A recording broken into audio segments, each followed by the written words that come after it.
Bonjour à tous, on se retrouve à la concession MG à Besançon.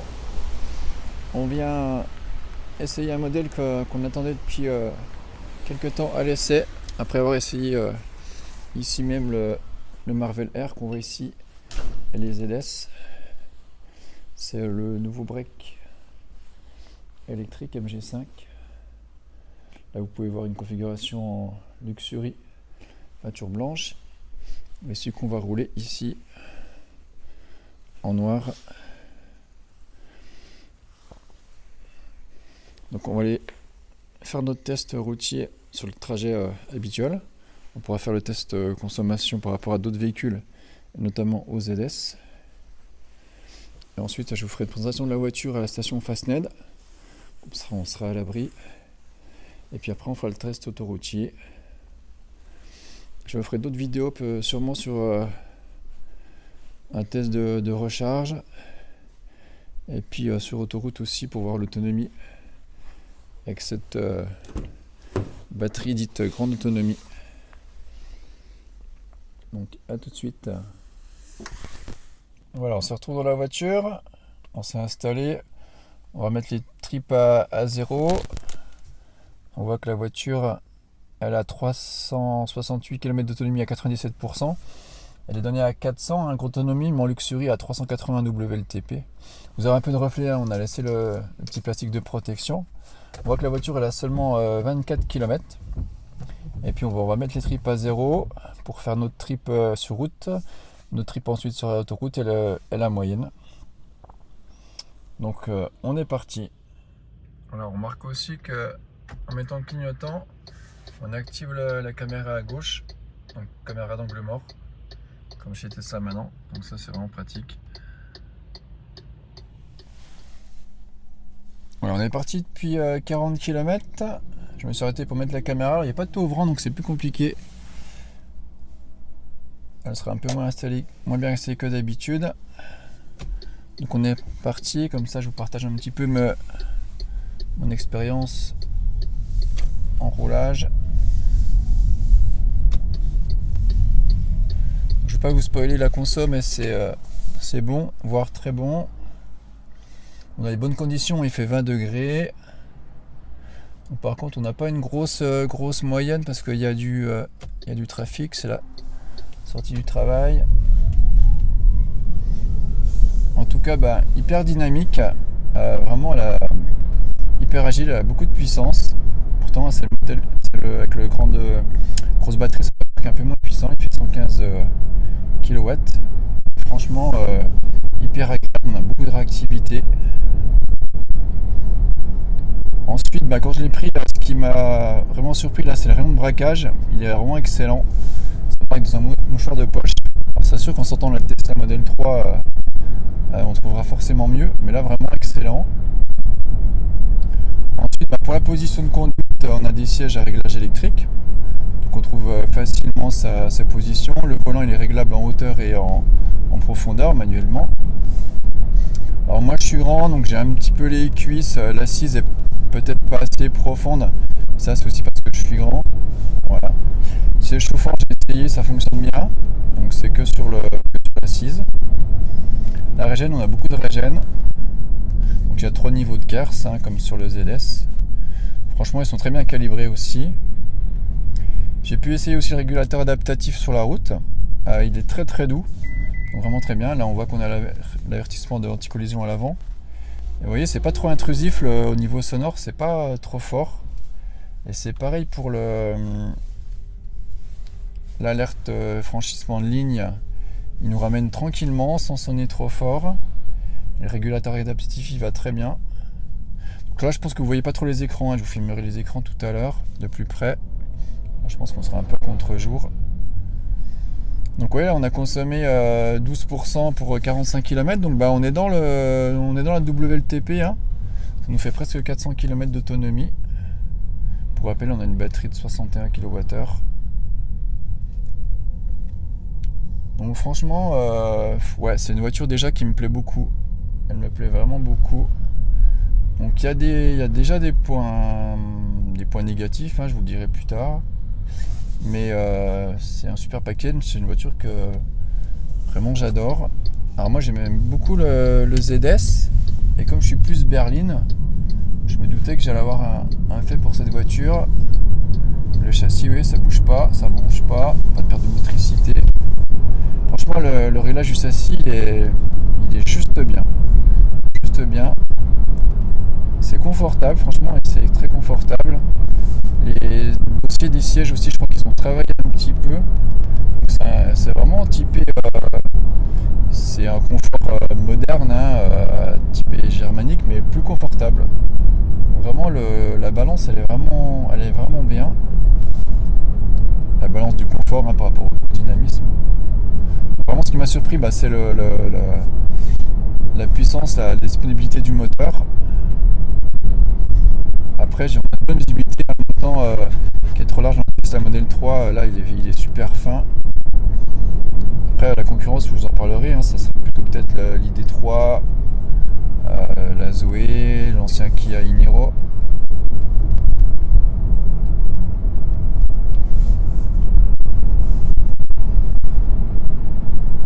Donc vraiment super agréable. On a vraiment une voiture dynamique, quoi. Quand on la voit, on se dit c'est le petit break d'économie, mais non, franchement. Ah oui, il m'a corrigé un petit peu parce qu'il y avait une moto, donc je me suis tiré à droite. Il m'a corrigé un peu. Et franchement, c'était doux, quoi. C'était pas, ça faisait pas peur. Donc la console, elle est bonne, hein. On verra à l'arrivée. Et entre la Tesla Model 3 et le ZS, on fera le bilan aussi par rapport aux autres voitures comme l'ID3 ou la Cupra Born. Là, je pense pas que vous voyez à l'écran, mais on a beaucoup d'informations, hein, sur la batterie, la tension, les ampères. Bien sûr, on a les barres au niveau des roues, au niveau de gonflage, la tension, au niveau de charge. Ils aiment vraiment mettre beaucoup de choses. Donc on a l'écran de 7 pouces ici et 10 pouces là. Il est très réactif, hein, l'écran central. Je vous montrerai tout à l'heure. Donc la clim, ce qui est bizarre, c'est que là le petit bouton là, on peut régler le flux d'air en haut en bas. Mais en fait si on veut le diriger à gauche ou à droite, ça commande pas la direction, mais l'ouverture ou la fermeture du flux. Donc ça c'est un petit peu bizarre.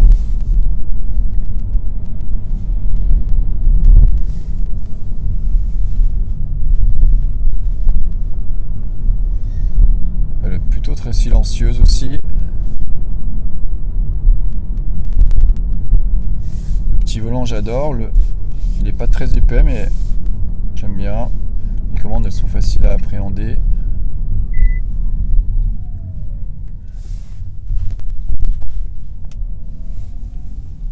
Franchement j'aime bien cette position de berline qui est pas trop basse. On est entre la berline sportive et le SUV. Bon, normal, hein, c'est un berline break. Je vous ferai la présentation de la voiture tout à l'heure. Au superchargeur. Donc là, il nous reste 84% et il nous dit qu'on a 298 km d'autonomie.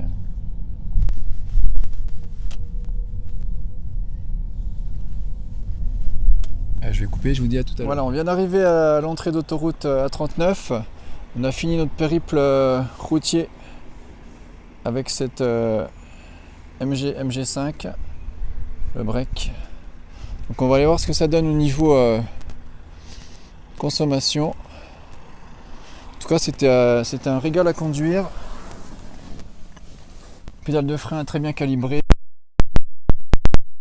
Confort aussi. Alors vous avez un petit peu de reflet parce qu'il y a le plastique de protection. Donc vous voyez, on a fait 65,7 km. Alors on a une moyenne qui est un peu inférieure à d'habitude, 48 km/h. Par contre, on a une consomme de 14,7 kWh au 100, donc en dessous des 15. Et il nous reste 80% de batterie, on était parti à 97. Donc franchement, c'est un super résultat. Avec le ZS, on était à 18. Avec la e-up, on était à 13 et à peu près à 14 avec la Tesla Model 3. Donc franchement, c'est un très très bon résultat. On est tout simplement sur le niveau du WLTP quasiment. Donc c'est vraiment bien. On avait des conditions optimum hein, avec une bonne température de 20 degrés. Et la batterie était froide. Donc là, on va aller prendre l'autoroute. On va aller voir ce que ça dit au niveau conso sur autoroute. Hein. On sait que c'est quelque chose un exercice qui est difficile pour les véhicules électriques. Sur le ZS, on avait fait 24 et quelques sur notre parcours test. Donc on va aller voir ça. Mais déjà, on va aller à la station Fastned qui est à 2 km d'ici. Et puis je vais aller vous présenter la voiture. Voilà, tout de suite. Voilà, on se retrouve à la station Fastned au bord de l'autoroute pour que je vous présente ce MG5. Alors désolé, il y a un petit peu de bruit, hein. Il y a un camion là qui fait du bruit. Donc j'ai vérifié sur mon tableau des consos hein, sur notre parcours avec le ZS grande autonomie, donc une batterie de 70 kWh. On avait fait 15,9, donc en fait on a fait 1 kWh de moins. Ce qui est logique, hein, on a une batterie un peu plus petite et puis on a un meilleur aérodynamisme. Donc franchement c'est plutôt très très bien. Donc ce break MG5, donc c'est le premier break électrique du marché. Donc il fait 4,60 m. Donc c'est pas mal hein, pour les familles et puis ça va permettre quand même d'embarquer pas mal de volume. Voilà, je vous ouvre ça.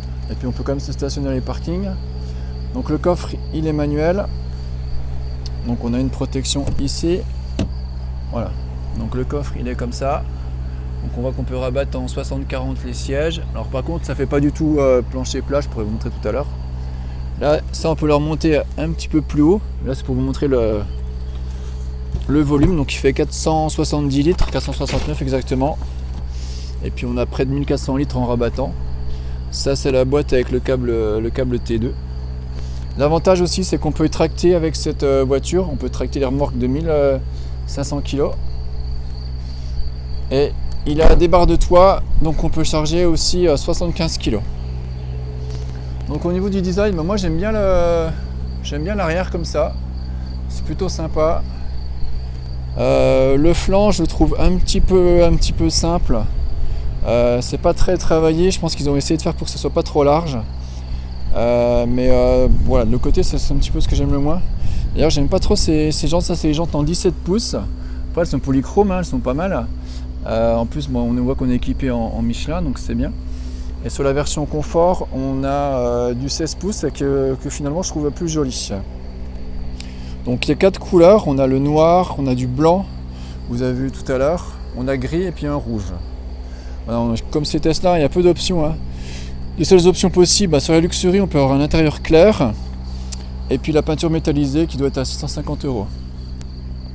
L'avant est plutôt pas mal, hein. On a des phares full LED partout, on a des anti-brouillards aussi. Donc ici, la trappe qui est à l'avant, donc ça c'est plutôt pas mal, notamment avec l'ouverture des superchargeurs. Avec la trappe à l'avant, on sait qu'on est toujours du bon côté, il n'y a pas de souci.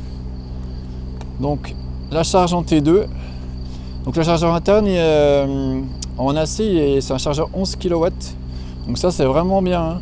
On charge plus vite que sur d'autres voitures qui sont souvent à 7. Et il y a beaucoup de bornes de village ça, qui sont à 22, mais quand on est deux de toute façon on charge qu'à 11. Et puis en DC le combo, voilà ici combo CCS. Donc sur cette version là on va charger à 90 kW, en fait 87 exactement. Mais attention, il y a une petite subtilité sur la petite batterie. On va charger qu'à 70. Voilà, la batterie de 51 kWh. Après, on va quand même charger assez rapidement. Hein, comme c'est une petite batterie, on va faire un 10-80 en moins d'une heure. Donc voilà, ça reste correct. Et sur celle-là, du 90, donc c'est pas mal. On vous fera un test de recharge. On a un avion qui passe. Je laisse passer le Mirage. On vous fera un test de recharge, on essaiera de faire la courbe de recharge de la voiture. Parce que la courbe elle n'est pas disponible chez Fastned. On a les courbes des ZS, du Marvel, mais pas du MG. Donc on essaiera de vous le faire découvrir ça. Donc il existe en finition confort ou luxury. Donc la finition luxury, elle apporte le cuir, elle a plus de caméras pour apporter la vision 360. On voit qu'on a des caméras ici. Et puis là les jantes en 17 pouces. Alors la petite déception, c'est qu'on n'a pas le magnifique toit ouvrant panoramique qui existe sur les ZS et sur le Marvel. Ça c'est un petit peu dommage, les gens qui sont habitués déjà à la marque, et on trouve ça un petit peu dommageable. Je pense que c'est pour des problèmes de coût plus que de structure. C'est un modèle qu'on verra à la fin qui est... Donc là vous voyez, moi je fais 1m90, je touche même pas la... Pourtant le j'ai reculé par rapport à moi. Donc ça c'est vraiment très bien. Donc là on a le cuir noir, enfin simili cuir. Par contre on a quand même le pavillon qui est blanc, donc quand même un peu de luminosité. Donc on a plutôt de la place à l'arrière. Ici on a un petit porte-gobelet, ça c'est pas mal. Les surpiqûres bleues. Donc moi je le prendrais plutôt en gris métallisé qui est pas mal, un peu comme le gris Audi, avec par contre un intérieur cuir clair. Après ça c'est les goûts et les couleurs. Puis voilà, je vous fais profiter un petit peu de l'avant. On va aller à l'avant juste après. Donc c'est une voiture aussi qui a pas mal de points positifs qu'ont pas d'autres voitures. Elle a le V2L, c'est-à-dire qu'elle peut charger des accessoires jusqu'à 2500 watts. Donc ça c'est bien. Elle a aussi le filtre PM 2.5, le filtre d'habitat qui est un filtre évolué. Donc ça c'est cool. Donc on va se mettre à l'intérieur, on aura moins de bruit du camion. Donc l'intérieur, là on a des basiques assez plastiques, mais franchement ils rentrent bien. Là c'est dur aussi. Contre-porte avec ces tissus là. Moi franchement j'adore l'intérieur. Je le trouve mieux que le ZS. Le Marvel, alors il fait beaucoup plus luxueux, c'est complètement différent. Mais je trouve ça plus homogène. Ici on a une console flottante, en dessous on a pour poser son téléphone et on a deux prises USB. Alors à l'arrière, c'est seulement à l'arrière qu'on a une prise USB-C et une prise USB-A. Ici pour gobelet et puis un rangement qui est là. Donc les aérateurs. Ici vous avez l'ordinateur de bord. Donc on voit que ça régit pas mal. Donc il est compatible Apple CarPlay, Android Auto filaire. On a la nav, la radio, ici tout ce qui est au niveau de la batterie. Alors déchargement, c'est pas un mauvais, c'est pas une mauvaise traduction, c'est simplement pour le V2L en fait. Donc par contre, ce qui m'a déçu en roulant, c'est le son, la qualité sonore. Là, j'ai été déçu. Pourtant, on peut paramétrer pas mal de choses. Je vais vous montrer. Si je vais dans véhicule, c'est pas là. Donc on voit aussi qu'on a l'application. On a l'application sur smartphone. D'ailleurs, elle a plus de fonctionnalités sur la version Luxury. Voilà, le son, on peut régler pas mal de choses. Voilà, on a un égaliseur, mais franchement, il est un petit peu juste. Après, je vais vous montrer aussi au niveau des caméras. La vue 360. On a la petite animation.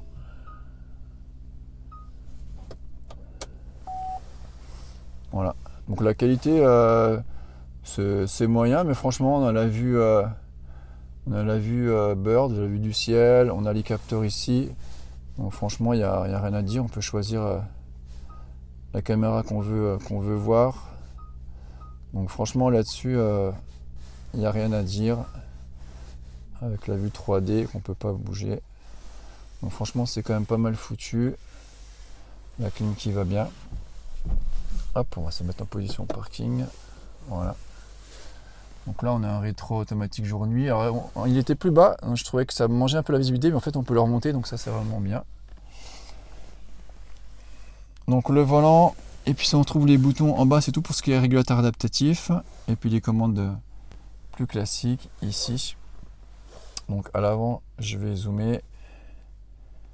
Voilà. Donc on a un écran de 7 pouces. Et de côté là, c'est pas un écran digital, c'est un petit peu comme la Dacia Spring. C'est du rétroéclairage. Alors je trouve que ça fait un petit peu cheap, mais en fait finalement ça s'illumine assez peu. Donc c'est plutôt pas mal. Moi j'aime bien le graphisme chez chez MG. J'espère que vous n'avez pas trop de reflets. J'aime bien les graphismes, il y a beaucoup d'infos, mais c'est clair. J'aime bien les couleurs aussi. Donc là, c'est plutôt pas mal. On a le flux d'énergie. Donc on a beaucoup d'informations techniques. Voilà, la vitesse du moteur. Ils aiment bien tout ce qui est technique. D'ailleurs, le moteur, c'est un moteur de deuxième génération pour eux. Il y a 8 couches. Bon, je ne sais pas trop exactement ce que ça veut dire, mais voilà. Ils aiment la technologie. Donc voilà, l'écran, il a une bonne résolution. Il est bien.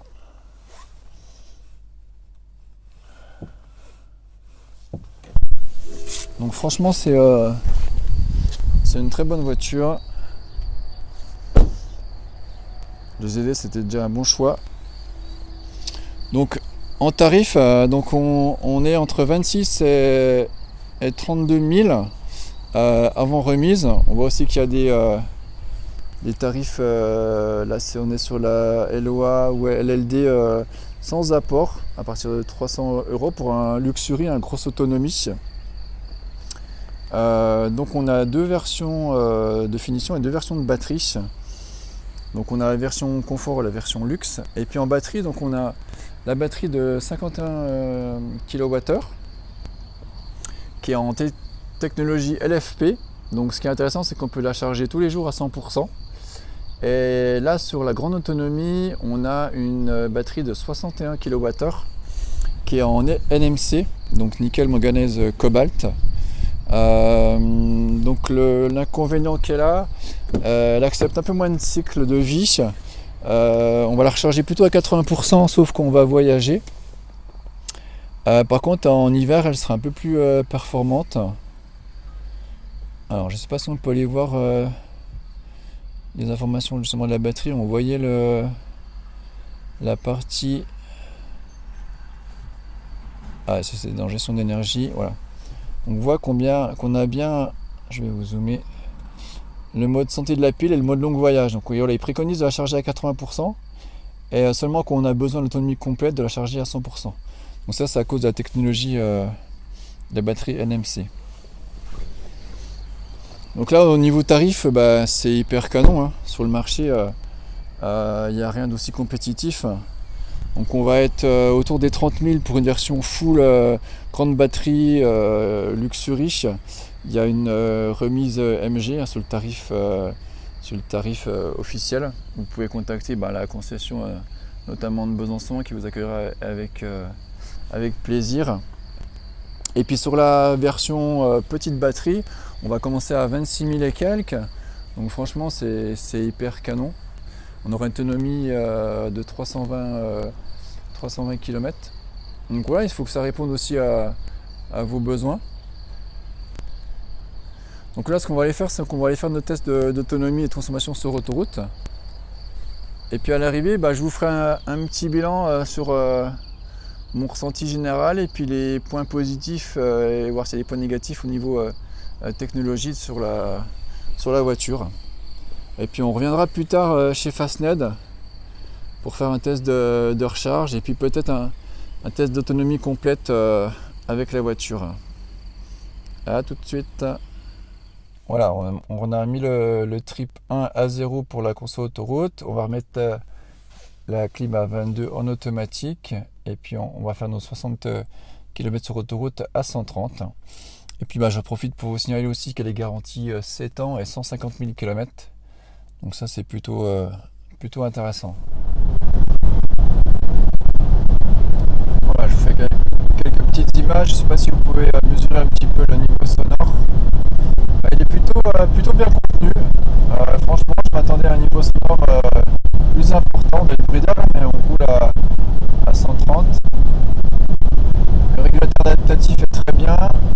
Après, il n'y a pas un vrai maintien dans la voie. C'est plus une alerte franchissement en ligne qui vous remet. C'est pas du tout une conduite semi-autonome. Franchement, on est vraiment bien pour conduire. Et on n'a pas de vent de face, donc ça va nous aider. Donc on verra un petit peu tout à l'heure ce que ça donne au niveau conso. En tout cas, là, une pêche, c'est vraiment une super pêche. se retrouve à l'arrivée. Voilà, on se retrouve à la sortie de l'autoroute. Hôtel Akana, superchargeur V2 de Besançon. Pour vous montrer que la voiture est bien adaptée avec son port de charge ici. On est parfait. Après voilà, le SUC de Besançon il n'est encore pas ouvert aux autres marques. On espère qu'il le sera bientôt. Donc on va voir un petit peu ce que ça donne au niveau conso. On a bien roulé, hein. On a roulé à 130 tout le long. On a eu des travaux. Je vous zoome là-dessus. Ouais, donc on a fait 51,6 km en 30 minutes. 104 km/h de moyenne. On était plus, hein, on était à 110, mais là on vient de s'arrêter. On était à 109 km/h qu'on a quitté le péage. Et on a fait 24,3 kWh au 100. Donc avec le ZS Grande Autonomie 2022, on avait fait 23,6 dans les mêmes conditions de température. Et puis avec le Enyaq on a fait 23, avec le Q4 on a fait 24,4. Donc on est bien, mais en tout cas il n'est pas plus économe, plus efficient a priori que le ZS. Donc là on est sur une autonomie autoroute de 200 km, hein, à peine plus, si on considère qu'on va se garder toujours sur un 10-80. Si on fait des étapes, on va généralement pas recharger jusqu'à 100%, hein, parce que la charge est plus lente à la fin. Et puis on va se garder un peu de marge aussi à l'arrivée, parce que si on a des bornes qui sont défectueuses, voilà, c'est toujours bien de se garder un peu de marge. Donc la conso est correcte, mais on n'a pas eu spécialement une bonne surprise là-dessus. Elle est tout à fait dans les normes. Après, ce qui m'a plu ou surpris dans la conduite sur autoroute, au niveau sonore, c'était vraiment bien. Je m'attendais à plutôt plus bruyant. Et ce que j'ai adoré, c'est la direction. Sur autoroute, elle est hyper bien calibrée. On n'a pas de correction à faire. Elle est à peine plus lourde que sur route. Ça, vraiment, j'ai adoré. Après, la déception, c'est comme sur la route. Hein, ce qui m'a déçu et qui greffe un petit peu le plaisir, c'est la qualité de la sono. Franchement, c'est trop juste au niveau qualité sonore. Alors, il faudrait voir en essayant avec de l'audio avec son Bluetooth sur son téléphone. On peut mettre une clé USB et puis on peut régler aussi. Vous avez vu qu'on a un égaliseur, on peut régler pas mal de choses. Mais je pense que voilà, au niveau haut-parleur, c'est un petit peu juste. Voilà, je vais vous reprendre pour vous faire un petit peu la conclusion avec les points positifs et négatifs peut-être de la voiture. Voilà, on se retrouve à la fin de notre périple. Ouais, on a fait 128 km, on a une moyenne de 19 kWh au 100, donc c'est plutôt correct. On va voir s'il y a des points négatifs sur la voiture. Donc comme j'ai dit, hein, j'étais un petit peu déçu par la sono. Après techniquement, on n'a pas de pompe à chaleur. Donc l'hiver on va consommer un petit peu plus que des véhicules qui auront la pompe à chaleur. Après on comprend pas pourquoi ils n'ont pas mis la batterie de 70 kWh. Ça nous ferait quand même 50 km d'autonomie en plus, ça serait plutôt pas mal. Bon là elle reste assez légère, hein, du coup elle fait 1600 kg. Après on n'a pas un coffre énorme pour un break comparé au ZS, mais c'est quand même plutôt pas mal. Et puis pareil, comparé au ZS, on n'a pas le superbe toit ouvrant panoramique. Et puis la config qu'on rêverait d'avoir, c'est effectivement d'avoir aussi l'écran central du Marvel, qui est super joli et qui est intégral. On aimerait avoir la batterie de 70 kWh, pourquoi pas en LFP, et puis une pompe à chaleur. Voilà. Mais on va voir qu'il y a énormément de points positifs. Voilà, on se retrouve à l'intérieur pour voir un petit peu les points positifs de la voiture. Déjà clairement c'est son rapport prestation-prix, hein, c'est un rapport démoniaque. Pour 30 000 € ou moins, on a quand même un beau break très logeable, des très beaux équipements, une grosse batterie, on a le V2L, on a la charge en AC en 11 kW, donc c'est vraiment très très bon. En plus on a le préchauffage de la batterie, donc avant des supercharges. D'ailleurs on essaiera de voir un petit peu comment ça fonctionne, donc ça c'est rare, il n'y a encore pas beaucoup de voitures qui l'ont, un préchauffage manuel. Ensuite c'est un ensemble qui est vraiment vraiment homogène pour une famille. Au niveau de la taille, au niveau de l'habitabilité, au niveau des équipements, il n'y a pas de gros manques, de gros points faibles, donc c'est vraiment très homogène. Aussi au niveau confort, voilà, c'est vraiment puissant, ça m'a vraiment surpris, c'est vraiment hyper réactif. Et puis au niveau écart de prix, si on compare à une Tesla Model 3, alors c'est pas forcément ça qu'on va le comparer le plus souvent, mais maintenant que là, elle a augmenté, qu'elle est passée à 48 000 euros en blanc, ça fait 20 000 euros d'écart. Avant, il y avait 10 ou 12 000 euros d'écart. Et puis par rapport à un Iniro, c'est pareil, on est 7 000 en dessous. Après, voilà, il faudrait comparer. Est-ce qu'on peut comparer par rapport à une Cupra Born? Pourquoi pas, mais là, on a un peu plus de volume. Donc vraiment une super voiture. Merci la concession MG Besançon. D'ailleurs, je crois qu'on va la garder un peu. On aimerait bien faire des tests de recharge, des tests d'autonomie sur autoroute. Donc on va essayer de négocier ça. Vous avez vu, les LDD, ça commence à 300 euros. Moi, je la prendrai pas en noir, comme je vous ai déjà dit. Après, ça, c'est des goûts, les couleurs. Je pense qu'en noir, elle fait... elle rend pas mal quand même. Voilà, surtout n'hésitez pas à vous abonner, on est 4000 abonnés maintenant, ça fait vraiment plaisir. Et puis on va suivre un petit peu nos aventures avec ce modèle et puis avec d'autres. A bientôt. Voilà, un petit bonus pour les gens qui se demanderaient s'il y a un coffre à l'avant, un frunk. Et non, il n'y en a pas. Ici le cache pour la batterie accessoire. Et il n'y en a pas. Et tout à l'heure, on parlait du coût d'usage. Voilà, si vous roulez en tamis, vous n'êtes pas forcément habitué. Là, pour rouler, si vous chargez chez vous, elle vous coûtera à peu près 3 euros ou 100 km.